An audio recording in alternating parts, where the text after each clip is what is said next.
Ladies and gentlemen, we are back with another installment of Byte, that's Fyte. Now, we are apparently live from Sydney, Australia. I'm Juan Villas, joined alongside Mr. Ryan McNulty, where tonight we have a special bout pitting Sabotage, the mystery man, taking on the Byte That favorite, no stranger to fight night, Sugar Dandee. So, Mr. McNulty, I have to ask you, what are your expectations for this match?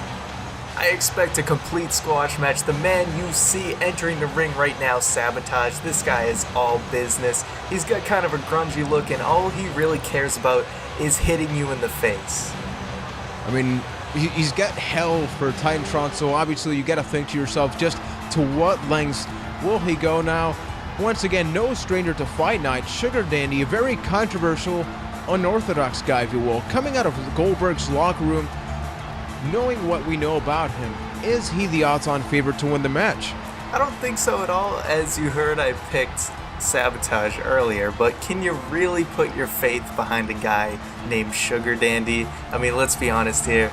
And judging by the way he enters the ring, having matches against chickens, how can you say he's even a proven competitor?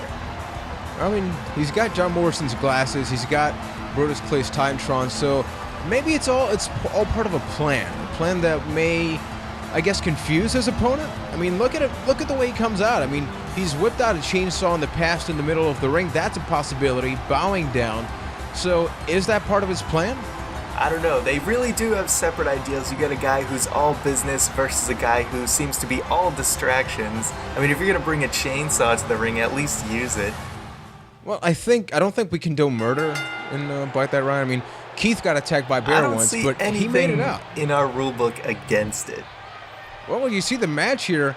Dandee wasting no time to sort of show off his athleticism, because once again, I think even you misunderestimate him. See, you say wasting no time, but with a move like that, I say that's completely wasting time.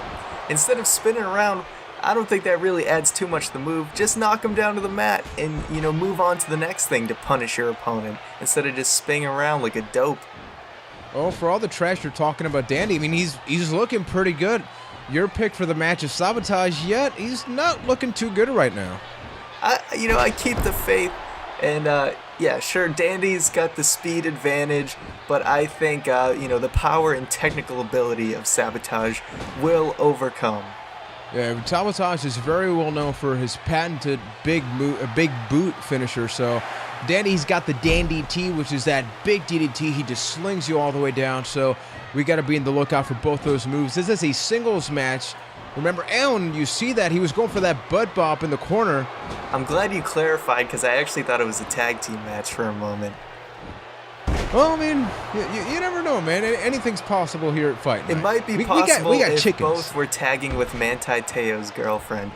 But, oh, look at that amazing boot. See, sometimes Sabotage can surprise you and show a little bit more quickness than you would expect. Definitely, as you're seeing this sort of the tide turn here. Although, another big boot, actually. But you see Dandee just... He doesn't back down. He never quits. I'm pretty sure his favorite wrestlers are Freight Train and John Cena, as he's taken down by that big-time DDT. And you say that like I'm supposed to like him more.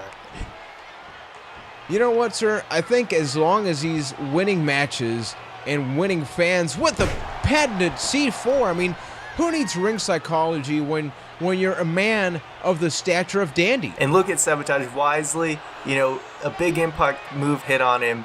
He has the wherewithal to get outside the ring, buy himself some time, and look at this. Now he's got the advantage. Smart move. He always seems to be going, it's like arrive, like eat, sleep, big boot, repeat. That seems to be his strategy, although it's working. He's definitely in charge now. You would almost expect him to use his upper body, but you see most of the moves here are boots, knees, and a very nice front face suplex here by Sabotage. Yes, that was a very impressive move, and I'm definitely confident in Sabotage to really close out this match. I think he can get it done real soon. As you say that, though, I think Dandee, he's getting that second win here. He clotheslined Sabotage to the outside and a diving body press. I don't think anybody expected that, and you have to wonder, just, is this too much? I don't know what he's thinking here either. Yeah, it's always a big risk when you dive to the outside, as you see right there. just as you said it is always a big risk, and you can see it really doesn't always pay off. And I think that was a huge mistake by Dandee, and I think he's really going to pay for it. Dandee being a little bit more careful now, leaving the ring, trying to break up the referee's 10 count, and leaving the ring again. What the hell is Dandee doing? As I mentioned at the beginning of the match, do you think that this is what he's trying to do? Confuse Sabotage, sort of get Sabotage's momentum to cool down a little bit. I don't know. I think that fall knocked a few screws loose in his head, because now he can't quite make up his mind what he wants to do. And he's punching the air. Sabotage was sort of mocking him, if you will. Being a total coward right now. Oh my God! What an uppercut! What a cheap shot! We could be seeing an upset now. Cheap shot. He was standing right in front of Sabotage. Oh! I think we could be seeing the beginning of the end here. The Sabotage leaves the ring once again, sort of returning the favor. And wait a minute, DDT! That big time DDT by Dandee. We could be seeing the upset of the century. Oh. Sabotage kicks out. You know, getting in that little boot after that move may have hurt him. He might have actually, kind of given a little bit of a wake up to Sabotage before that pinfall. I think that was a big mistake on his part. And I think that's where the size difference plays a big factor. I've been saying I don't know if I agree with this going Dandee. Up high again. Wait a minute! Oh, that big boot, that big time trailing big boot. 1, 2.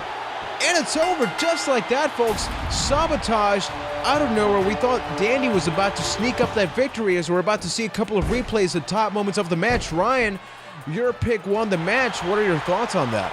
My thoughts are Dandee's mistake was one too many high-risk moves. As you can see, when he missed that dive to the outside, that springboard to the outside, he really paid for it. And then once again went for another risk and got that devastating boot. So, I gotta hand it to you, Ryan. You had a very good pick. Unfortunately, Dandee, he was my favorite. I wasn't really gonna talk about that too much, but he's an outstanding talent. Coming out of Goldberg's locker room was apparently not enough. Remember, Byte That's Fight Night is available on our YouTube channel, youtube.com/ByteThatCast, where we will be back next week with a very special bout. Ryan, could you tell us just a little bit more about that? Well, we all know about the rivalry between Hans Charrington and Rex Hayes. Well, Hans has something up his sleeve, and no, it's not going to be both of them in a match. It's going to be an evil Rex Hayes versus the regular Rex Hayes. So remember, next week, Evil Rex taking on the regular Rex right here on Fight Night.